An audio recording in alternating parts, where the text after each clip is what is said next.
Hello అందరికీ. నేనైతే ఈరోజు సూర్యనారాయణ స్వామి టెంపుల్‌కెళ్ళాను. ఏంటి రెగ్యులర్‌గా సూర్యనారాయణ స్వామి టెంపుల్‌కెళ్తున్నాను అనుకుంటున్నారా? ఏమీ లేదండి. ఆ రోజు గరుడుదే పూజ చేస్తున్నారంట. నేనైతే ఎప్పుడు చూడలేదు. 2, 3 సార్లు విన్నాను అంతే. సరే చూద్దాం కదా అని వెళ్ళాను. నిజంగా మనసంతా చాలా హాయిగా అనిపించింది.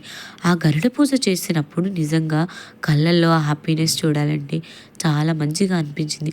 అక్కడికొచ్చిన వాళ్ళు చాలామందికి సంతానం లేదటండి. ఆ గజస్తంభం దగ్గర గరుడ వాహనంతో ఉన్న పంచెనైతే కట్టారు.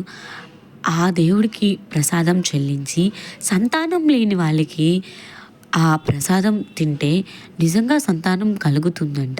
నేనైతే అక్కడికొచ్చిన వాళ్ళలో చాలామంది చెప్పడం చూసి విన్నాను. అండ్ ఫస్ట్ అయితే పూజ చేసే ముందు టెంపుల్ చుట్టూరు అయితే ఒక రౌండ్ అయితే వేశారు. ప్రతి మూలన నైవేద్యం సమర్పించిన తర్వాత గజస్తంభం దగ్గరికైతే వచ్చారు. ప్రతి ఒక్క పెళ్ళైన ఆడపిల్లకి అమ్మ అని పిలిపించుకోవాలని ఉంటుంది. కానీ బయటకు వెళ్ళినప్పుడు నీకెన్ని ఆస్తులున్నాయి అని అడగరు. ఎంతమంది పిల్లలు అని అడుగుతారు. అది పిల్లలు లేని వాళ్ళని తెలిసి కూడా మనం గుచ్చి గుచ్చి అడిగాం చూడండి. అంతకు మించి పాపం ఇంకొకటి ఉండదు తెలుసా? నేను కూడా చాలాసార్లు చాలామందిని విన్నాను. పిల్లలు లేరా? ఇంకా పిల్లలు పుట్టలేదా అని. పెళ్ళైన వెంటనే కన్సీవ్ అయితే అప్పుడే పిల్లలెందుకు చిన్న వయసు అంటారు.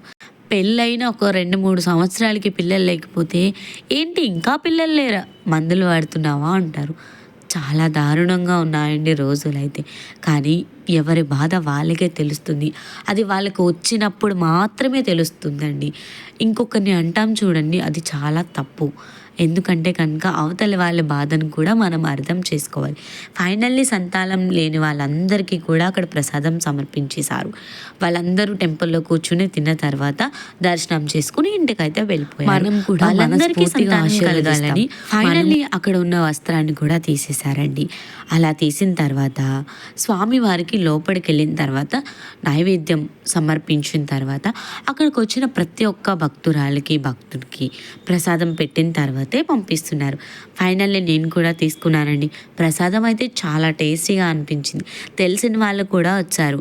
ప్రతి ఒక్కరు కూడా పాపతో చాలా టైం స్పెండ్ చేశారు. ప్రతి ఒక్కరి దగ్గరికి పాపను కూడా పంపించాను. వాళ్ళ హ్యాపీనెస్ మనం ఎందుకు కాదనాలి చెప్పండి. చాలామంది చాలా రకాలుగా మాట్లాడుకుంటారు. అవేమీ పట్టించుకోకుండా పీస్ఫుల్గా ఉండండి.